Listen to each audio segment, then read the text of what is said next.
আমরা আসছিলাম নুনুই ভাইয়ের বাড়িতে। তো নুনুই ভাইকে দেখে গেলাম, সাথে আমার ছেলে আসছিল তাসচিক। আপনাদের দোয়ায় আল্লাহর রহমতে আমার একটি মেয়ে একটি ছেলে। ছেলের বয়স 3.5 বছর আর মেয়ের বয়স 10 বছর। তো আসলাম নুনুই ভাইয়ের বাড়িতে। নুনুই ভাই। জি ভাইয়া, আসসালামু আলাইকুম। ওয়ালাইকুম আসসালাম। খুব ভালো লাগলো। জি ভাইয়া, খুব ভালো লাগছে। এবং আমার ছেলেও কিন্তু আজকে আসছে জি আপনার জি জি বাড়িতে বেড়াতে।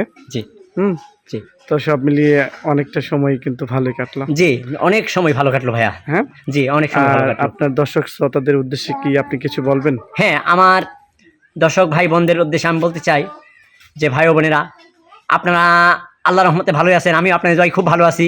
আর দেখতে পাচ্ছি আমার মোশারফ ভাই আমার কাছে এসে দেখা দিয়েছে, আমার অন্তরটা ভরে গেছে। আমার বাবা আসতে, আমার আঙ্কেল।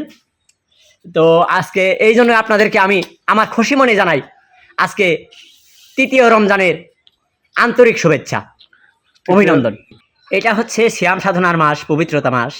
এই মাসে আপনারা সবাই, শুধু এই মাসেই নয়, আপনারা সবাই যাই যা পারেন 5 ওয়াক্ত নামাজ পড়বেন আর মা বাবার খেজমত সবাই করবেন। এই বলে আমি আপনাদের জন্য দোয়া করছি, আপনারা আমার জন্য দোয়া করবেন। এই বলে আমি শেষ করছি। আল্লাহ হাফিজ।